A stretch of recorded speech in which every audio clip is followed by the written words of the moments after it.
Oke, hari ini kita sudah sampai di Kejadian 24 dari Alkitab bergambar anak-anak. Silakan dibaca. Istri untuk Ishak. Abraham berkata pada pelayannya, "Pergilah ke negeriku dan kepada kaum keluargaku. Carilah seorang istri untuk anakku Ishak." Kemudian pelayan tersebut membawa 10 ekor unta tuannya. Ia berangkat ke kota Nahor. Dia berhenti di dekat sumur di luar kota itu. Unta-untanya berlutut untuk beristirahat. Hari hampir menjelang sore. Itulah saatnya para perempuan pergi menimba air. Lalu pelayan itu berdoa, "Ya Tuhan, buatlah tugasku berhasil hari ini. Aku akan berkata kepada seorang gadis, 'Tolong turunkanlah kendimu dan beri aku minum.' Dan jika dia berkata, 'Minumlah,' aku akan memberi minum unta-untamu juga. Maka gadis itulah yang engkau pilih untuk Ishak." Sebelum pelayan itu selesai berdoa, Ribka datang. Ia membawa kendi di bahunya. Dia sangat cantik. Segera pelayan itu mendekatinya. Ia berkata, "Tolong berilah aku sedikit air dari kendimu." Setelah gadis itu memberinya minum, ia berkata, Aku juga akan memberi air untuk unta-untamu." Maka unta-unta itu pun minum sampai selesai. Lalu pelayan tersebut memberikan anting-anting emas. Ia juga memberikan buah-buah gelang emas pada Ribka. Ribka punya saudara laki-laki bernama Laban. Ia segera menemui orang itu. Laban berkata, "Tuhan yang melakukan ini semua." Lalu Laban bertanya kepada Ribka, "Apakah kau mau ikut dia?" "Ya," jawab Ribka. Maka pelayan itu membawa Ribka untuk menjadi istri Ishak. Ishak sangat mencintainya. Oke, seperti biasa kita buka dulu dengan Injil. Injil ada kabar baik. Apa kabar baiknya? Kabar baiknya adalah Allah turun ke bumi dalam rupa manusia yang bernama Yesus. Dia menjalani sama perintah Bapaknya. Dia berjanji nama dengan sempurna. Seharusnya kita manusia yang menuruti perintah Allah. Sampai pada akhirnya dia masuk ke Yerusalem. Dia ditangkap, dihina, dipukul, disiksa, dan disalibkan. Seharusnya kita manusia yang dihukum, tapi dia tanggung semuanya di pundaknya. Dia ditikam dan diremukkan oleh Bapaknya sendiri untuk memuaskan murka dan keadilan Bapaknya. Dia mati di kayu salib, dikuburkan, 3 hari kemudian dibangkitkan sebagai tanda pembayarannya telah lunas dan nama baiknya telah dipulihkan. Karena Yesus bukanlah seorang penjahat, melainkan anak Allah. Karena kebangkitan Yesus adalah lambang kemenangan bagi kita orang dosa. Jadi kita orang dosa supaya bertobat dan percaya Injil agar dapat diselamatkan dan dapat masuk ke surga dengan mengandalkan kebenaran Kristus. Kebangkitan Yesus adalah lambang kemenangan bagi kita orang berdosa. Kemarin kita udah belajar bahwa Abraham mengorbankan Ishak, ya kan? Dan kejadian itu nggak berhenti sampai situ. Nanti ribuan tahun kemudian ternyata itu adalah sebuah ilustrasi, sebuah gambaran dari Allah yang mengorbankan anaknya, kan? Dia mengutus anaknya untuk turun ke dunia, mati, korban di kayu salib ganti kita orang berdosa. Nah, ini juga cerita ini nih, istri untuk Ishak. Ini juga sebuah ilustrasi, gambaran dari apa? Gambaran dari kasih Tuhan pada orang-orang perjanjian lama dan orang-orang di perjanjian baru.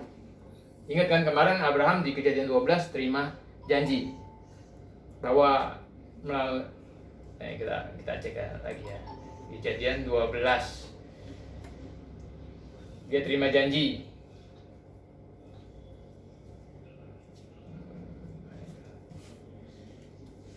Olehmu semua kaum di muka bumi akan mendapat berkat. Semua kaum di muka bumi akan mendapat berkat. Ini menunjuk pada Yesus Mesias yang dijanjikan. Ya, itu dari Kejadian 3 ayat 15 terus Kejadian 12 terus di Kejadian 15 terima janji lagi si Abraham bahwa nanti keturunannya akan seperti bintang di langit. Ya kan? Dari keturunan nanti ada dia menurunkan Mesias, terus keturunan lagi, terus dia juga mendapat janji sebuah berkat tanah perjanjian ya di akhir-akhir Kejadian 15. Di Kejadian 17 diulang lagi janjinya sama Tuhan. Selama 25 tahun Abraham menunggu, diulang janji-janji itu diulang supaya Abraham nggak pernah lupa. Ya, dan kita punya Tuhan yang berjanji dan Tuhan selalu menepati janjinya yang tertulis di Alkitab. Ya, sampailah kita di Kejadian 24.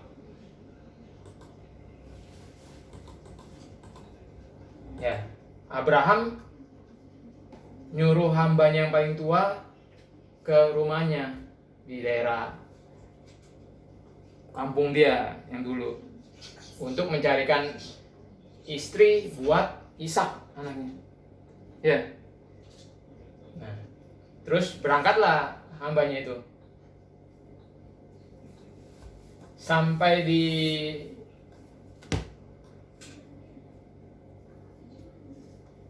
di daerah arah Mesopotamia, kota Nahor.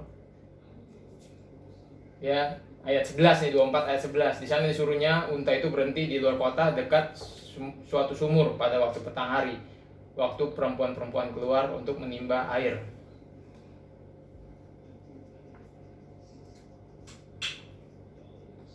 Nah, terus dia berdoa ayat 12 si hambanya ini.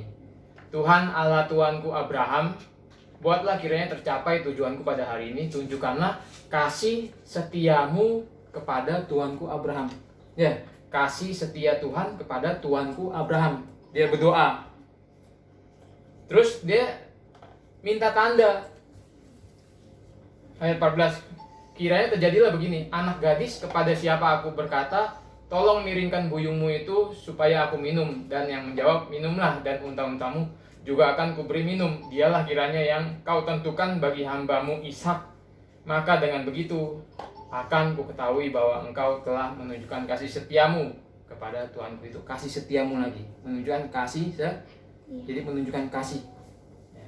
Makanya Pak bilang ini gambaran dari kasih Tuhan pada umatnya di perjanjian lama dan perjanjian baru. Sebelum selesai berkata, Ribka datang. Ini calon istrinya Ishak, namanya Ribka, yang lahir bagi Betuel, anak laki-laki Mika, istri Nahor, saudara Abraham. Ini sesuai dengan kriteria Abraham dari saudaranya sendiri. Ya. Dia bawa buyung tuh apa? Buat seduh air. Ya, si Ribka itu cantik. Perawan, belum pernah bersetubuh dengan laki-laki. Ia turun ke mata air dan mengisi buyungnya lalu kembali naik. Kemudian hamba itu datang berlari nyamperin si Ribka. Tolong beri aku minum air sedikit dari buyungmu itu. Nah, terus disuruh minum. Ya kan, dikasih minum sama si Ribka. Terus hambanya minta lagi, baiklah untuk unta-untamu juga aku timba air. Tuh, si Ribka ngomong lagi, baiklah untuk unta-untamu juga aku timba air sampai semuanya puas minum. Kemudian segera dituanglah air yang di buyungnya itu ke dalam palungan, lalu beralirlah dia sekali lagi ke sumur untuk menimba air dan ditimbanya lah untuk semua unta orang itu. Tadi untanya ada berapa? Si ini bawa 10. 10 kan? Ya, kamu tahu kan unta itu kan ada punduknya. Itu tempat dia nyimpan air.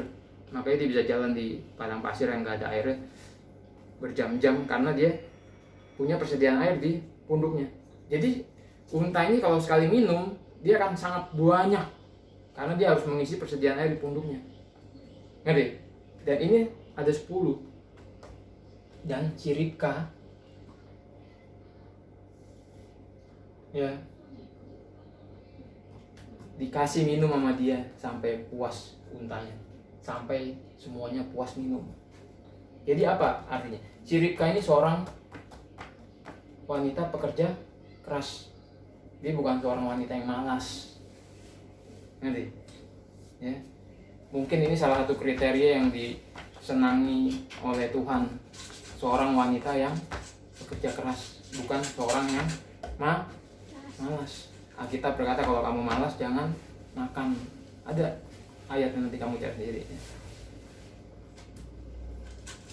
Jadi ini semua sesuai dengan tanda-tanda yang diinginkan hambanya tadi ketika dia berdoa. Betul kan? Sesuai toh? Ya. Berarti dia tahu, wah ini klop nih. Berarti ini jodoh yang dikirimkan Tuhan untuk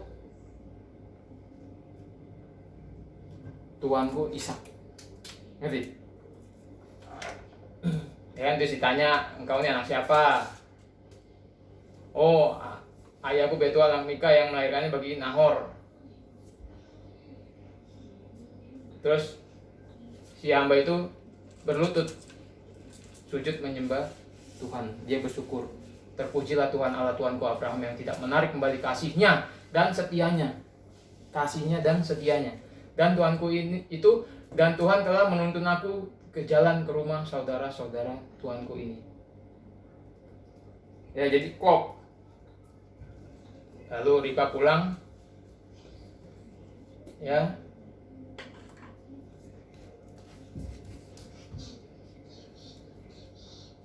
Nah, tadi di ayat 14. Di mana tadi ya?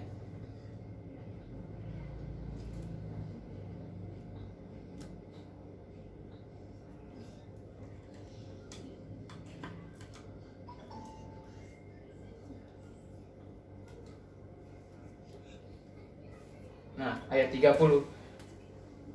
Waktu si Ribka pulang, si Laban itu, saudara laki-lakinya, melihat sesuatu di gelang di tangan si Ribka. Ya. Ayat 30. Sesudah dilihatnya anting-anting itu dan gelang pada tangan saudaranya, dan sesudah didengarnya perkataan Ribka saudaranya yang bunyinya begitulah dikatakan orang itu kepadaku, ia mendapatkan orang itu yang masih berdiri di samping unta-unta dekat mata air itu. Nah, dari siapa ini anting-anting dan gelang ini? Ya. Nah, kami cari.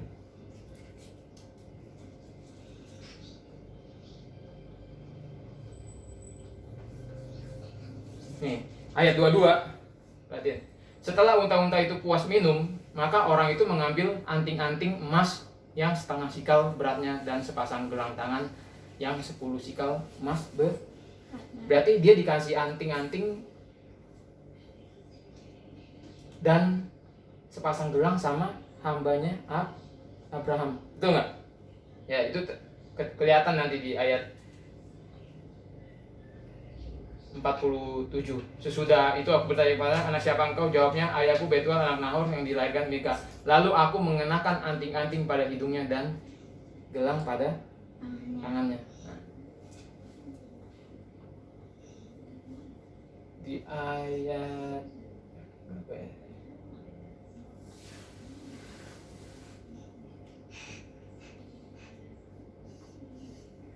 Nah, di ayat 53 Kan diceritain semua tuh ke si Laban saudara. Di ayat 53, kemudian hamba itu mengeluarkan lagi perhiasan emas dan perak serta pakaian kebesaran dan memberikan semua itu kepada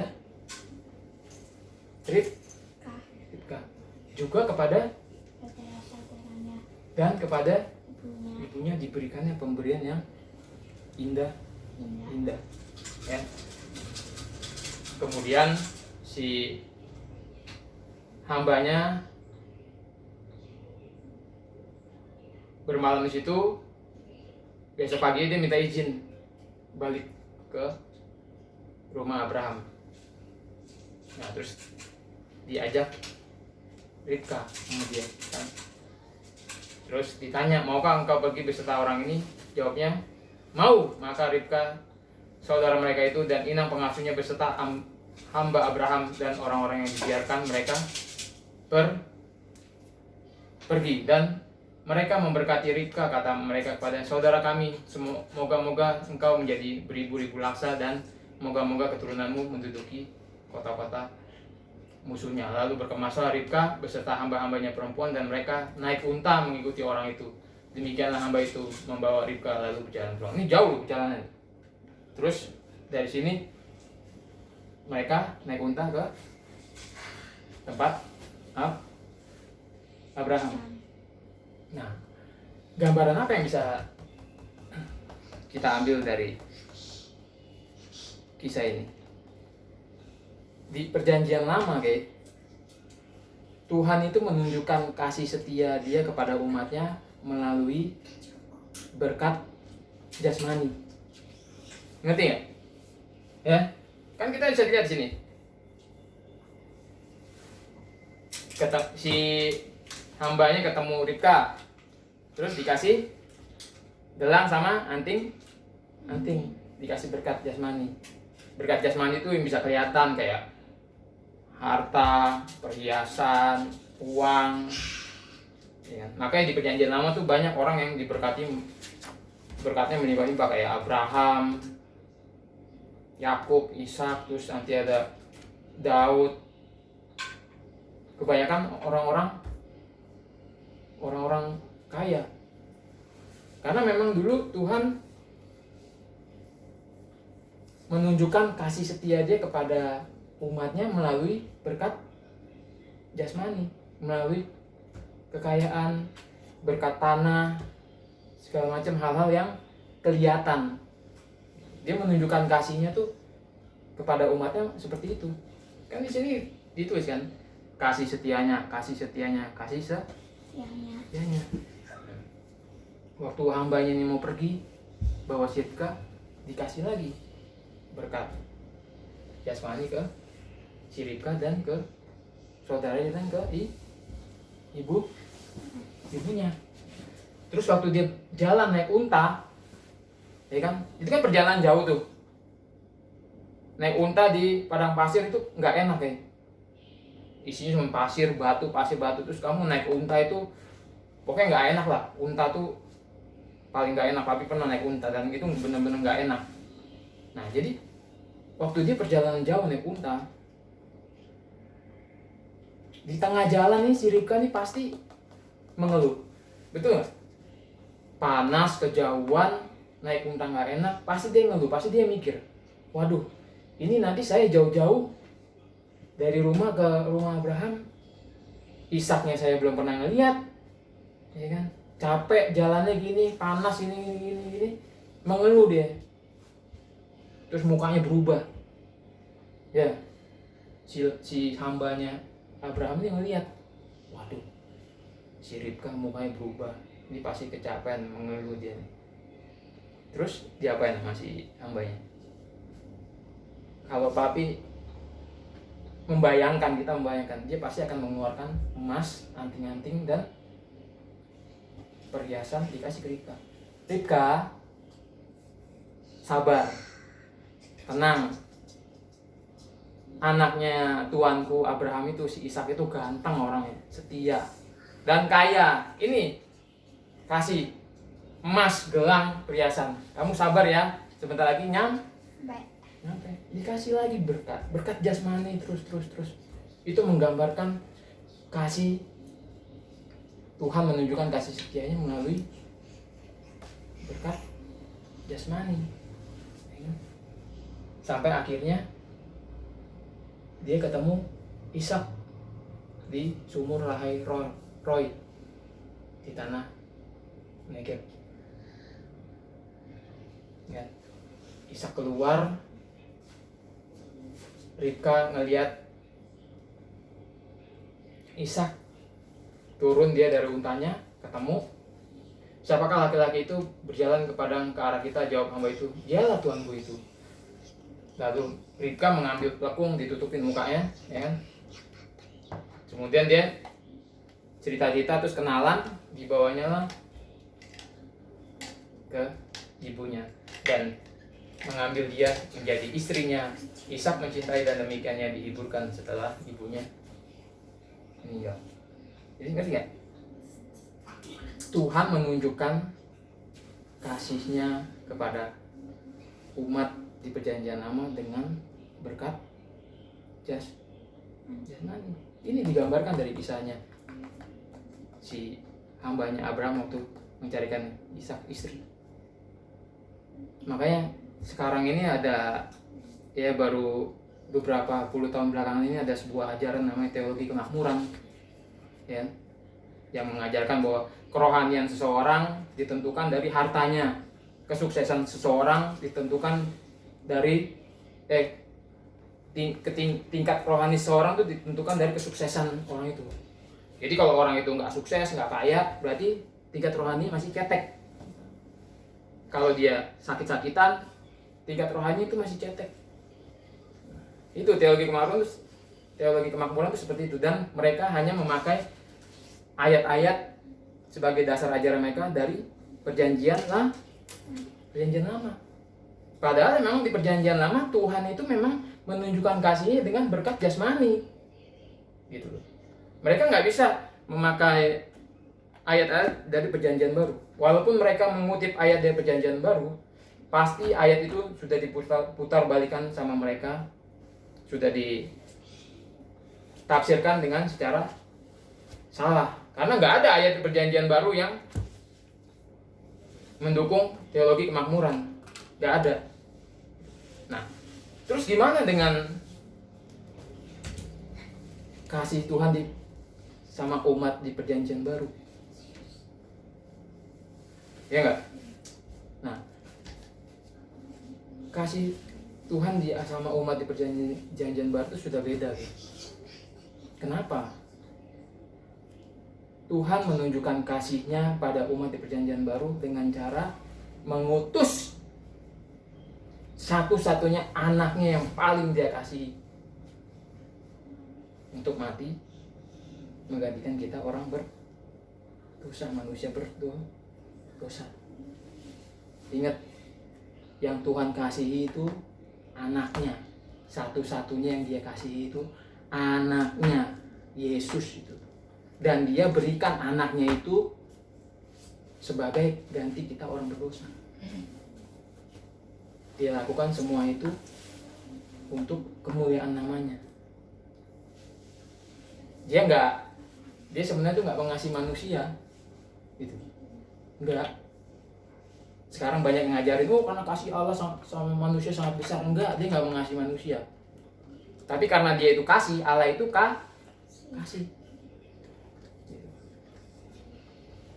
Akhirnya kenalah pada kita anugerah itu, kasih karunia itu kena ke kita. Ngerti? Jadi terus kelimpahan jasmani yang ada di perjanjian lama itu menjadi gambaran dari kelimpahan rohani yang ada di perjanjian baru. Kita di perjanjian baru dapatnya kelimpahan rohani, bukan kelimpahan jasmani, gitu. Ya, ayatnya di mana? Kita lihat di pertama, tapi mau lihat di Ibrani 1.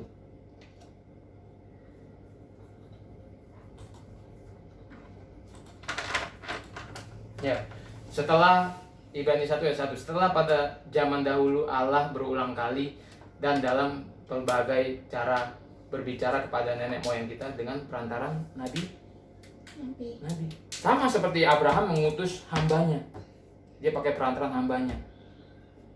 Tuhan di perjanjian lama berbicara melalui perantaran nabi.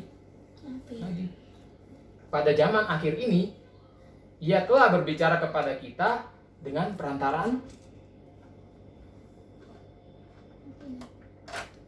ayat 2. Ayo konsentrasi ke sini, guys. Maka pada akhir zaman Ia telah berbicara kepada kita dengan perantaran anaknya. Ya, tapi tadi bilang kan, di perjanjian baru Dia mengilustrasikan, menunjukkan kasihnya melalui pengorbanan anaknya, pengutusan anaknya. Kalau kamu mau tahu dari mana Dia sangat mengasihi anaknya, baca Ibrani 1 ini sampai seterusnya, satu perikop. Di sini kelihatan banget bahwa satu-satunya yang Bapa kasih itu cuma anaknya. Ia adalah cahaya kemuliaan Allah, gambar wujud Allah, menopang segala dengan firman-Nya dengan penuh kekuasaan. Ia menyucikan dosa, dia duduk sebelah kanan Maha Besar, jauh lebih tinggi daripada malaikat. Ya kan, anakku engkau telah peranakan. Ya, tentang anak yang berkata, tahtamu ya Allah tetap pada seterusnya dan selamanya. Engkau mencintai keadilan, kebencian, kefasikan. Terus kamu baca di sini ketahuan bahwa satu-satunya yang dikasih itu hanya anaknya. Gitu. Nah, terus kita lihat di Galatia.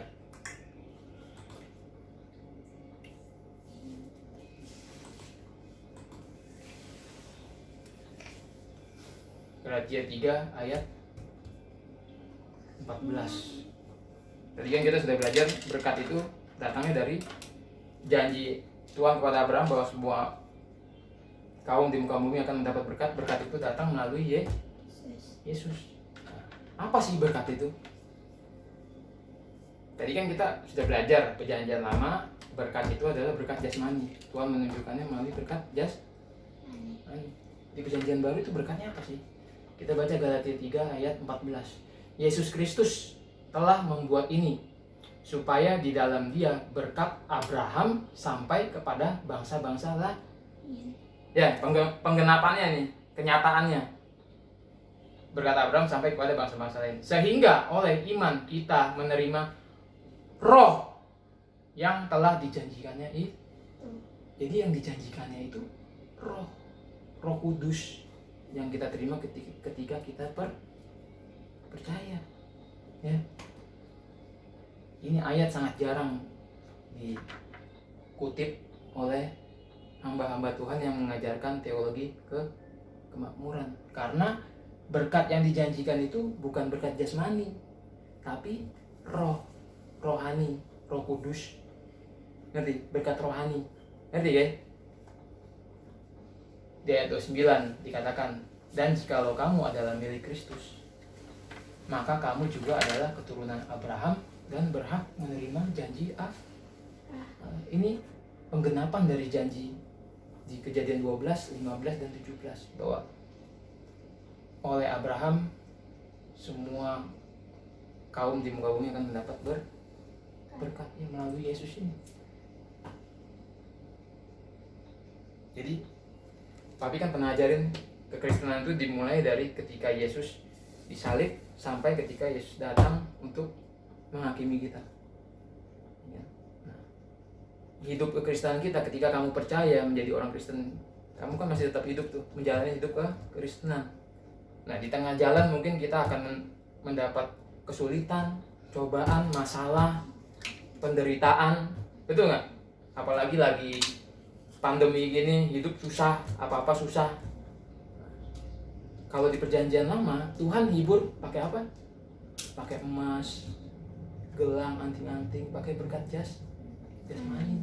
Kalau kita di perjanjian lama, siapa yang menghibur kita? Roh Kudus. Ngerti? Ketika kamu capek jadi orang Kristen, ya, kalau kamu memang benar-benar punya iman sejati, kamu punya Roh Kudus dalam kamu, yang menghibur kamu itu Roh Kudus. bukan berkat jasmani, bukan anting-anting, bukan emas-emas, bukan mobil mewah, bukan rumah mewah, bukan, tapi roh. Ngerti? Dan itu diberikan secara melimpah-limpah. Kebalikan dari berkat jasmani yang melimpah, kebalikannya berkat rohani yang melimpah-limpah di perjanjian baru. Kelimpahan rohani itu kita bisa nikmati. Hari ini kalau kita bisa belajar, ya direkam, kita bisa sebarkan ke orang-orang, itu salah satu berkat rohani melimpah-limpah. Ngerti?